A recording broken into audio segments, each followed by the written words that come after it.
चलिए आप देख लेते हैं स्वर संधि के प्रकार में पहला था दीर्घ स्वर संधि। तो दीर्घ स्वर संधि किसको कहते हैं? तो यहाँ पे दिया गया है यदि अ आ ई उ या री के मेल से यानी कि छोटी री और बड़ी री के बाद वही ह्रस्व या दीर्घ स्वर आ जाए। ह्रस्व या दीर्घ कहने का मतलब छोटा या बड़ा स्वर आ जाए तो दीर्घ हो जाता है।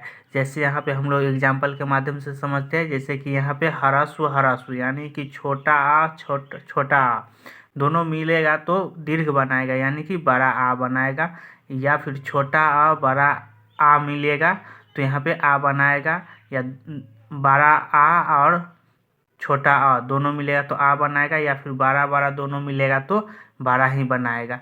तो आपको ये समझना है कि या तो छोटा छोटा मिले या फिर छोटा बड़ा मिले, बड़ा छोटा मिले या फिर बड़ा दोनों मिले तो बड़ा ही बनाएगा। इसी को दीर्घ स्वर संधि कहते हैं। उसी प्रकार से देखिए ई में यहाँ पे दिया गया है ई दोनों छोटा मिलेगा तो बड़ा ही बनेगा, या फिर छोटी या बड़ी ई दोनों मिलेगा तो बड़ी ई बनाएंगे, बड़ी ई छोटी ई दोनों मिलेगा तो बड़ी ही बनेगी, और या फिर बड़ी दोनों मिलेगी तो बड़ी ही बनेगी। ठीक है, तो उसके बाद यहाँ पे देखिए ऊ वाला भी दिया गया है, छोटा छोटा बड़ा बनेगा, छोटा बड़ा बनेगा, बड़ा छोटा बनेगा, और यहाँ पे बड़ा है तो बड़ा ही बनेगा।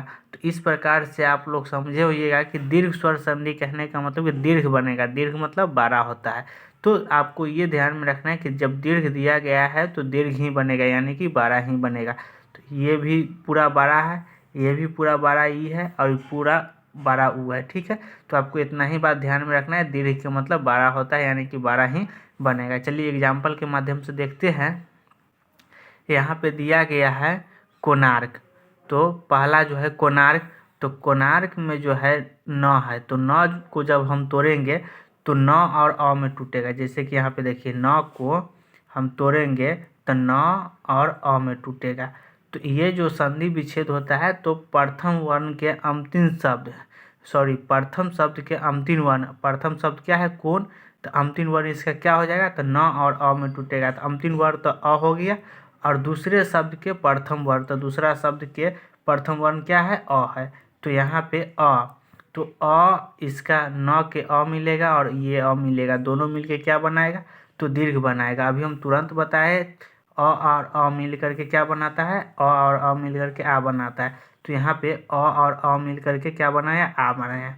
तो आ तो हो गया, तो इधर से तो अ हट गया, तो क्या बचा क और ऊपर रेप, क और ऊपर रेप ये हो गया। उधर इधर क्या बचा तो देखिए को और न, तो न तो पूरा था लेकिन यहाँ से अ निकल गया तो आधा न बच गया, इसीलिए यहाँ पे हलंत लग गया। ठीक है, अब इसको जब जोड़ेंगे तो कोल आएगा, और न में जब आ आएगा तो न पर आकार आएगा तो ना हो जाएगा। ठीक है, और क आ जाएगा ऊपर रेफ आ जाएगा तो कोणार्क बन जाएगा। ठीक है, उसी प्रकार से देखिए यहाँ पे ई वाला देख लेते हैं एग्जाम्पल।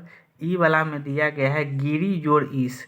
तो गिरी जोड़ ईस में देखिए गी और गिर तो रखेंगे, और ई जो है हर्षिकार है। ठीक है, तो हर्षिकार में से छोटी ई है ई, तो छोटी ई हम निकाल लेंगे। तो यहाँ पे क्या बच जाएगा गी और गिर, तो यहाँ पे हलंत हो गया तो आधा र बच गया।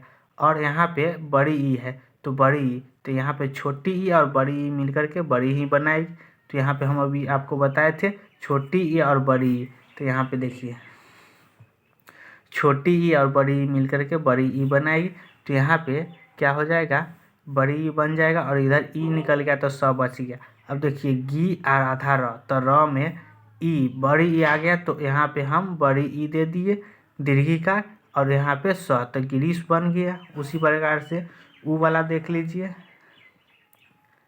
यहाँ पे भानु जोड़ उदय, तो यहाँ पे नू जो है छोटी ऊ है, तो ये जो ऊ हुआ तो छोटी ऊ, और ये छोटी ऊ छोटी छोटी मिलकर क्या बनाएगी बड़ी बनाएगी। अभी आपको हम बताए थे। तो यहाँ पे भानु ऊ में से नू में से ऊ हटा लिए तो यहाँ पे आधा न बच गया, तो भा आधा न, तो यानी कि न में हलंत लग गया तो आधा न, और छोटी छोटी मिलकर बड़ी ऊ बना लेगी। इधर क्या बच जाएगा दय, तो यहाँ पे हम दय लिख दिए। तो देखिए भानु, तो यानी कि भा न भान लिख दिए। यहाँ पे बड़ी ऊ है तो बड़ी ऊ लगा देंगे, और जोड़ द आया दय, तो क्या होगा भानुदय। तो इस प्रकार से आप लोग समझोइएगा कि दीर्घ स्वर संधि किसको कहते हैं, उम्मीद करता हूँ कि आपको समझ में आया होगा। चलिए नेक्स्ट वीडियो में आपको नेक्स्ट दीर्घ स्वर संधि के बाद गुण स्वर संधि बताएंगे। Thank you.